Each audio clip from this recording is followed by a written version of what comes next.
Team Gold is now a 28.5-point favorite over the same South Sudan that had 2 closing shots to beat them in a practice game. So, Rick, I think I know your answer to this one, but do they win by 30 or more points? No, man, if I was a betting man, I would be all over that number. The odds makers or the bettors obviously are beginning to get a little wise to that because apparently it's dropped a little bit. But no, look, the run-up game, do I expect Team USA to win? Yes. Do I expect it to come down to a last possession where South Sudan could actually win the game? No. Kevin Durant being added to the equation.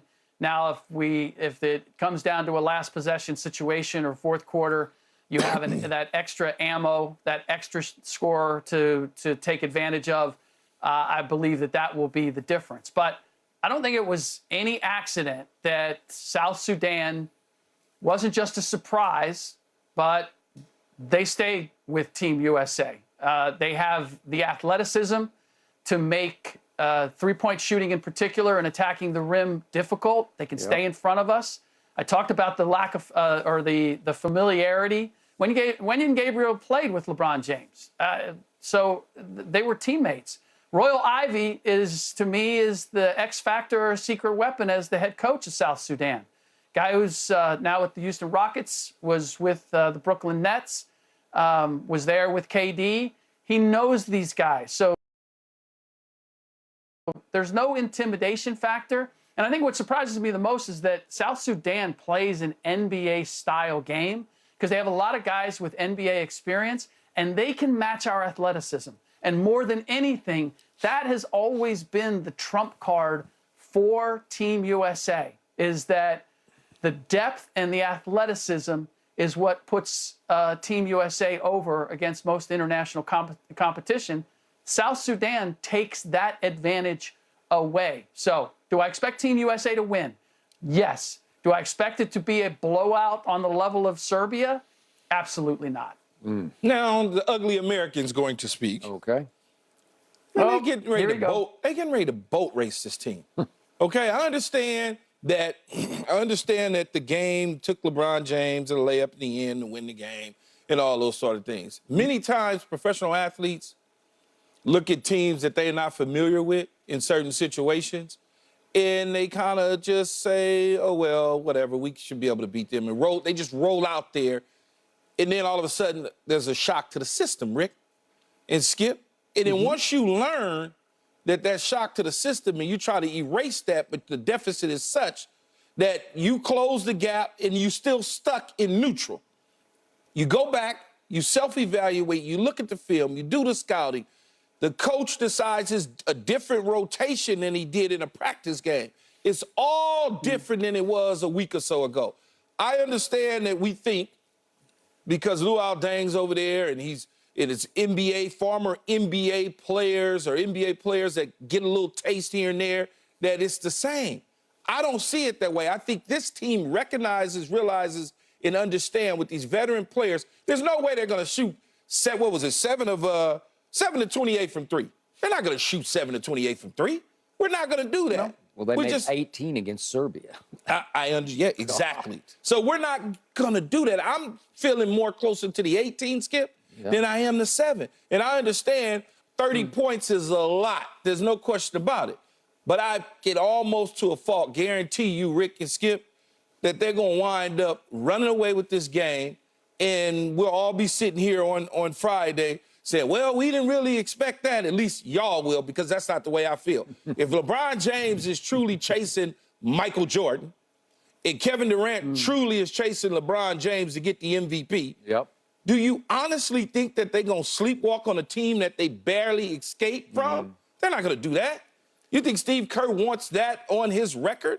Not even. He's looking to the Chuck Daly of the world. He wants to be known as the Dream Team 2 that just wiped everybody away.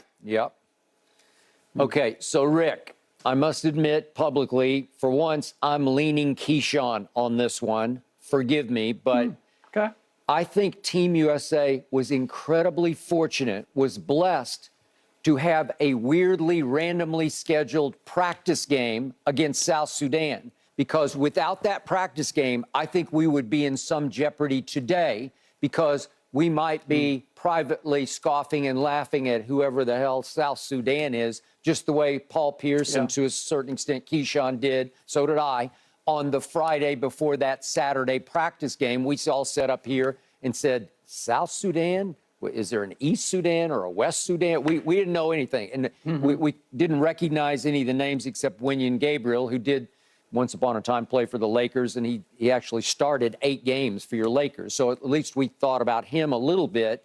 But as we speak, not one of these players is affiliated with an NBA team. Not one of them, even though 4 of them have brief little cups of coffee here and there. And their best player is Carlik Jones, who 2 years ago was the leading scorer and the MVP of the G League. That's pretty good. But it was so impressive to the NBA this past season that Carlik Jones wound up playing in China and then in Serbia. So nobody bit off his sensational G League MVP performance and signed him last year. And he's their best player, and obviously he had a triple-double in small scoring. It was 15, 11, and 11 against us in the practice game. And then, as Keyshawn points up, they had one of those days that they made 14 of 33 threes that day, which was 42%, which was very good for them. And then they pulled off what was termed a big upset over Puerto Rico in our group play.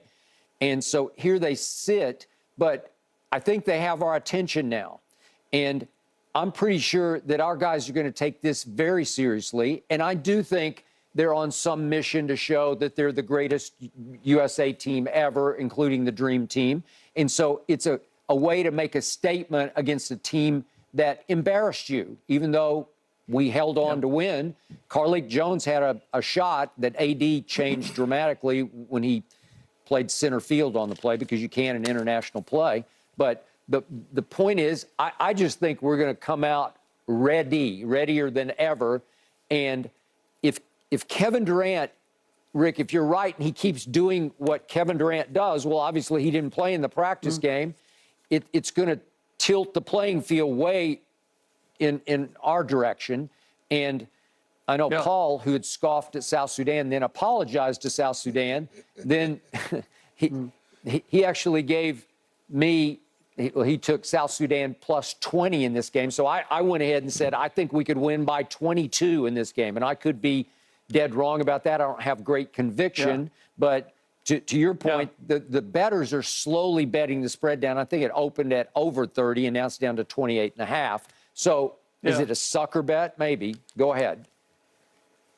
Yeah, look, I just, there's a reason I'm not saying I expect South Sudan to win, even though they had the opportunity to in the run-up game. I believe that Steve Kerr has a better sense of who he wants to play and the rotations and how to match up. He was still experimenting when it came to the South Sudan game.